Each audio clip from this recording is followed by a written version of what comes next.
I still remember the smell of burnt sugar and stale beer that night, a scent that clung to our trailer like a curse. My name is Eleanor Vance, and I was 17, trying desperately to finish my homework at a wobbly kitchen table, while my mother, Martha, screamed at the television. She'd been on a tear since noon, fueled by cheap vodka and a resentment that had slowly poisoned our lives for years. This wasn't unusual. What happened next, though, shattered the last fragments of my childhood innocence and ignited a fire within me that still burns today. I had spent 2 hours lovingly preparing my favorite meal, a simple chicken and rice dish, the only thing I truly enjoyed cooking. It was my small act of rebellion, a sliver of normalcy I carved out of our chaotic existence. I'd placed the plate carefully on the table, hoping the aroma might somehow cut through the thick haze of her anger. Instead, her eyes, bloodshot and furious, landed on it like a predator spotting prey. She lurched forward, her hands sweeping across the table with surprising force. The plate, my carefully cooked dinner, flew across the room, shattering against the worn linoleum. Chicken, rice, and ceramic shards scattered everywhere, a pathetic, ruined mess. My stomach dropped, not just from hunger, but from a familiar ache of humiliation. I stared at the floor, tears blurring my vision, trying to swallow the lump in my throat. "You think you're too good for us, don't you, Eleanor?" she slurred, her voice dripping with venom. Cooking fancy meals while I work my fingers to the bone. The injustice of it, the sheer cruelty, was a physical blow. I wasn't trying to be better, I was just trying to survive. This wasn't just about dinner. It was about every sacrifice, every whispered promise broken, every dream she had crushed under the weight of her own bitterness. What she didn't know, what neither of us knew at that exact moment, was that a hidden witness had captured every single agonizing second. A secret camera, placed by my younger brother Mikey for a school project, had been recording in the corner of the room. It was a cheap, grainy device, but it had meticulously documented her rage, my despair, and the shattered pieces of my dinner. This wasn't just a moment of personal degradation. It was the spark that would ignite an all-consuming need for something more. This wasn't about getting even. It was about reclaiming my dignity, about proving to myself, and to her, that I was not destined to become another one of her broken things. For weeks, that video sat on Mikey's computer, an unexploded bomb. I knew it was there, a constant hum beneath the surface of my consciousness. Every time Martha looked at me with that same scornful glint in her eyes, every time she made a cutting remark about my aspirations, I felt the pull of that footage. It became an obsession, a secret weapon waiting to be unleashed. I imagined the look on her face, the dawning horror, when she realized her private cruelty had been exposed. The resentment I'd carried for years transformed into a focused, burning desire for something resembling justice. The opportunity came unexpectedly, a chance encounter that would forever alter the course of our lives. My mother, in one of her rare moments of sobriety, had been trying to impress Mr. Henderson, the new manager at the local diner where she worked. He was a man of influence in our small town, a pillar of the community, and Martha desperately craved his approval, hoping it would lead to a promotion, a way out of our trailer park existence. She'd even invited him over for a respectable dinner, a performance she meticulously rehearsed for days. The night of the dinner arrived, a strange, tense affair. Martha was on her best behavior, a porcelain doll of politeness. Mr. Henderson, a kind but observant man, seemed slightly uncomfortable. And then, Mikey, innocent and oblivious to the undercurrents of deceit, started talking about his school project, about the cool footage he'd captured. My heart hammered in my chest. I knew what was coming.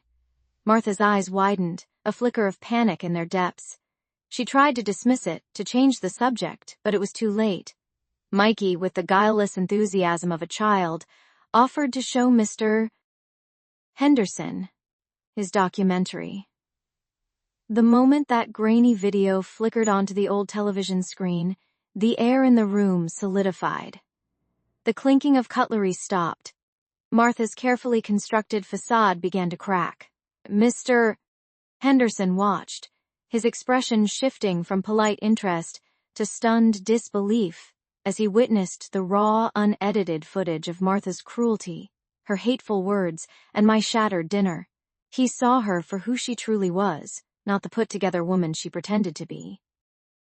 The silence that followed was deafening, a chasm opening up between us all.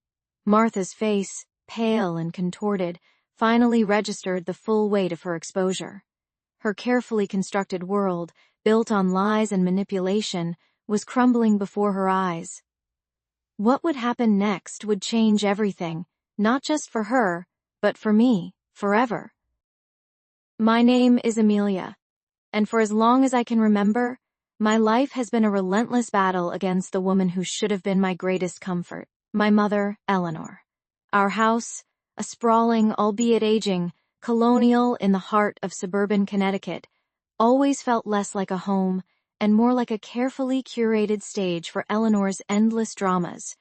Every antique piece of furniture, every polished silver frame holding a picture of her perfect, non-existent life, was a prop. I was merely a background character, an inconvenient truth in her meticulously constructed facade. The resentment, a cold, hard knot in my stomach, began to form years ago, a slow burn that intensified with each dismissive glance, each cutting remark. It wasn't just neglect, it was an active undermining of my spirit, a deliberate chipping away at any confidence I dared to cultivate. Eleanor always had a way of making me feel small, insignificant, as if my very existence was an imposition on her grand narrative. My father, a kind but ultimately weak man, was perpetually caught in Eleanor's orbit, unable or unwilling to break free, leaving me to face her wrath alone.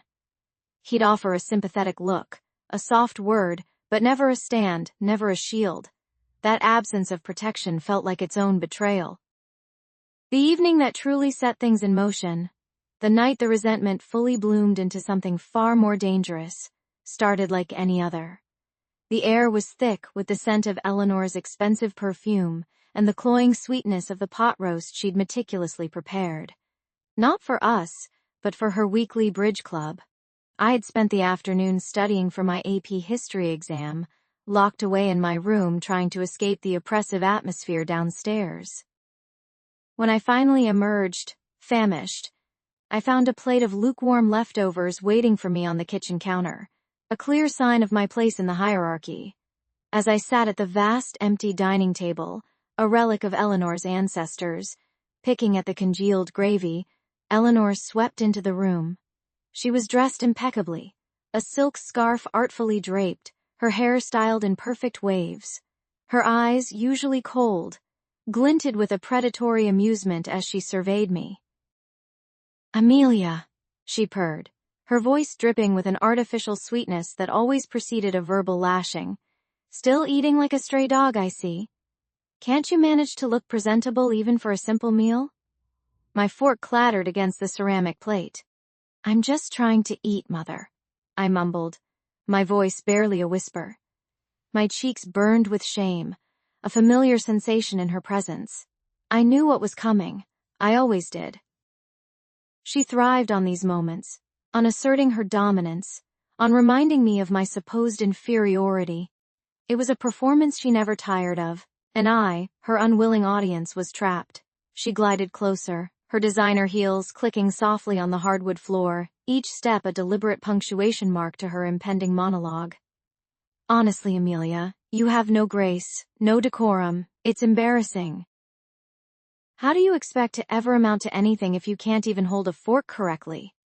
She gestured dramatically at my plate, then at my posture, her lips curled in a sneer. "You are a constant disappointment, a blot on this family's reputation." The words, though familiar, still stung. They always did. I clenched my jaw, trying to swallow the lump forming in my throat.